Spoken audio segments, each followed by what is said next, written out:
만나는 시간 나우 함께하고 계십니다. 이번에는 다문화 가정에 대한 이해를 돕고 함께 더불어 잘 살기 위해서 저희가 마련한 코너입니다. 지금은 글로벌 시대. 오늘은 이 다문화 가정이 차지하는 비중, 그리고 다문화 가정에서 태어난 2세 자녀들은 어떤 생활을 하고 있는지 알아보는 시간 준비했습니다.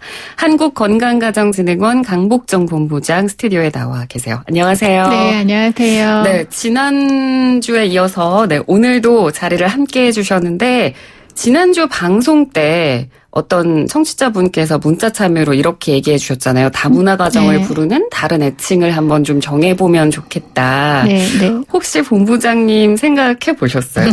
아니요, 생각 안 해봤고요. 네. 지난주에 말씀드렸지만 다문화 가족이라는 용어를 또 다른 용어로 변환해도 그 자체가 또 편견을 불러올 수 있기 때문에 여성가족부나 저희 한국건강가정진흥원은 다문화 가족이라는 용어 자체를 순화하는 쪽으로 정책이나 이제 프로그램들을 만들어내고 있습니다. 네. 근데 뭐 다른 애칭이나 뭐 다른 명칭으로 불렀으면 좋겠다라고 생각해 보시는 것 자체도 어떻게 네. 보면 스스로의 편견이나 어떤 세상의 편견을 깨기 위한 노력이 네, 일환으로 네. 볼 수 있으니까. 네, 저도 그렇게 생각합니다. 네, 굉장히 네. 의미가 좋았던 것 같습니다. 앞서 저희가 짧게 얘기를 했습니다만 우리나라에서 다문화 가족이 차지하는 비중이 어느 정도나 되나요? 실질적으로 통계가 나온 게 있을까요? 네, 전체 그 외국인 주민 통계에 의하면 전 가구 수로는 한 32만 정도 되고요. 네. 가구원 수로는 96만 정도 됩니다. 그래서 네. 전체 가구 대비 지금은 1.6% 정도 된다고 보면 됩니다. 앞으로 점점 늘어나지 않을까요? 어떨까요? 네, 그렇죠. 네.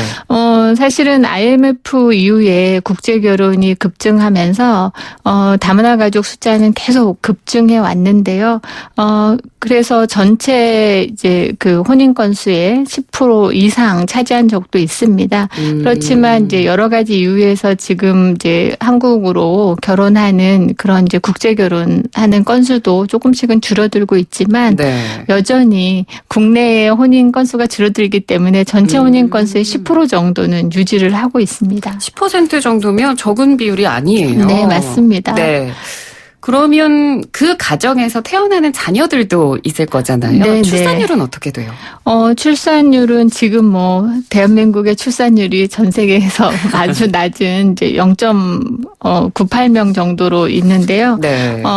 다문화 가족의 출산율도 굉장히 떨어지고는 있지만 전체적으로는 전체 출산율의 다문화 부부가 이제 부부 사이에서 태어나는 출생아가 한 5.2% 정도 차지합니다. 그래서 전체 학생 수로 봤을 때는 지금 이제 유아의 그 비율이 좀 줄어들고 있고 네. 초중고 학령기 자녀의 다문화 가정 학생 수들이 급증하고 있거든요. 근데 매년 이렇게 국내 출산율이 줄어들고 전체 학교의 그 학령기 일반 학생의 수가 한 20만 명 정도씩 매년 줄어드는 걸 봤을 때 네. 다문화 가정의 자녀들은 이제 학령기를 진입하는 게 훨씬 높아지고 있거든요. 그러면 비율에 있어서는 향후에도 계속해서 다문화 가정 자녀의 비율이 높아질 것으로 예측하고 있습니다.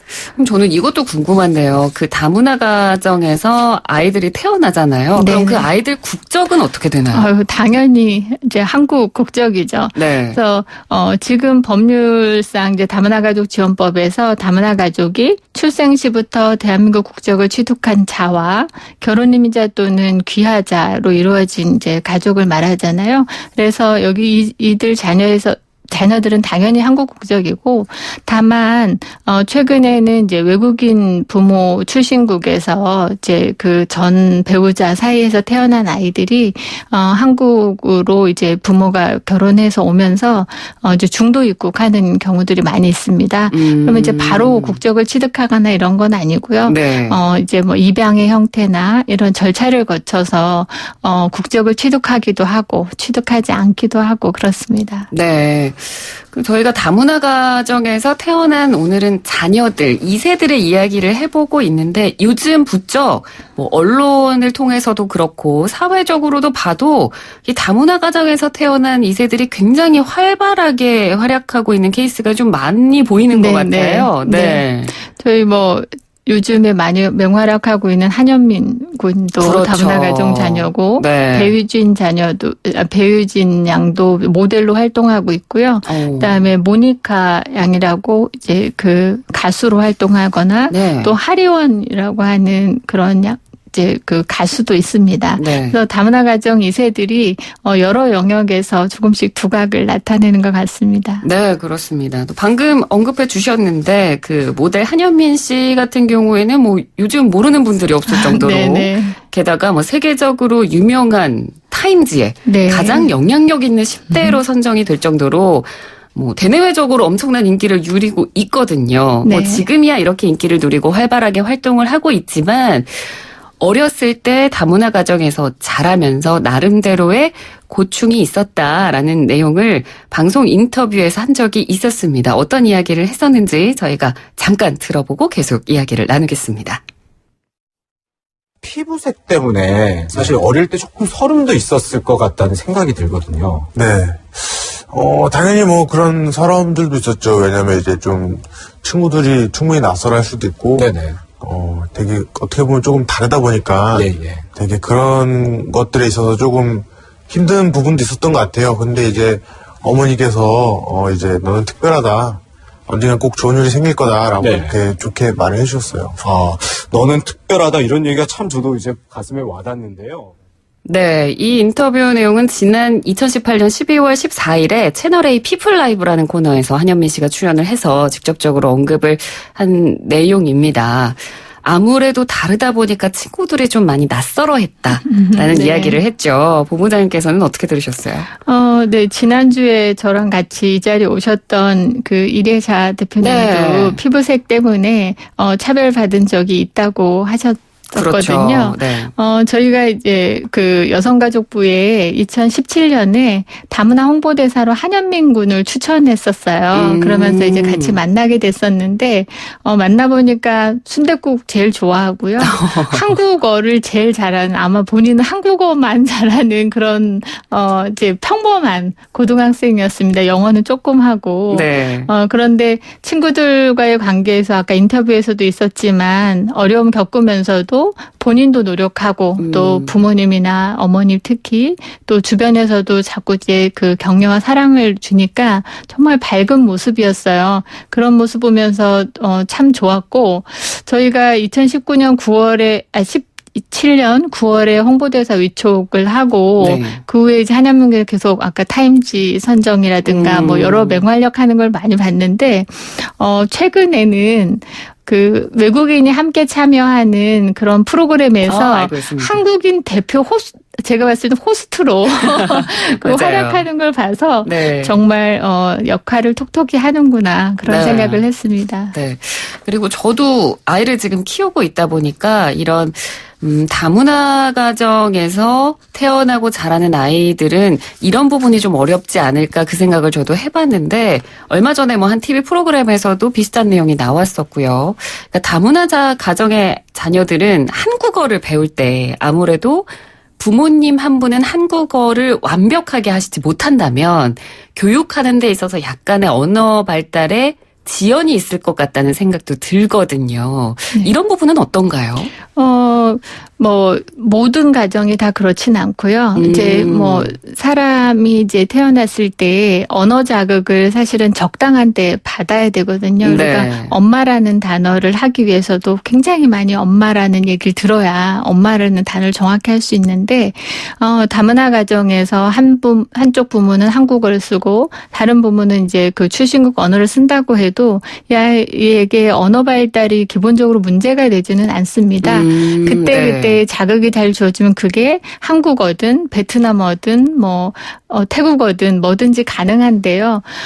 저희가 2006년 처음 다문화 가족 서비스를 시작할 때 보니까 그때의 그 많은 이제 가정 내 환경이라든가 또 지역 사회의 여러 가지 환경 또 한국 사회의 다문화에 대한 이런 상황을 보면 다문화나 국제 결혼 이런 부분을 좀 숨기고 좀 한국어를 빨리 해서 빨리 한국 사람처럼 이제 그 엄마도 되고 아이에게도 한국어만을 강요하는 이런 게 좀 있었던 것 같아요. 네. 그러다 보니까 한국어가 제때 이제 발달하지 못하는 경우가 있는데 네. 그거는 언어 발달의 문제라기보다는 이제 빨리 또래에 비해서 상대적으로 좀 늦어지는 경우가 많았고요. 지금은 여성가족부가 이제 언어 발달 지도사라든가 이런 부분을 다문화 가족 지원센터를 통해서 서비스를 하고 있고요.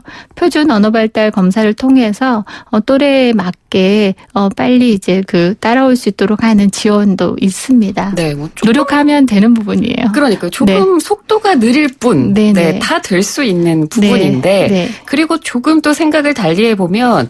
제 생각에는 오히려 다문화 가정의 자녀들이기 때문에 두 개의 언어를 배울 수 있는 너무나 좋은 기회를 가지고 맞습니다. 태어나는 거잖아요. 네. 그래서 저는 나중에 오히려 더 좀 도움이 많이 될 것 같거든요. 이제는 뭐 글로벌 시대이기도 하고요.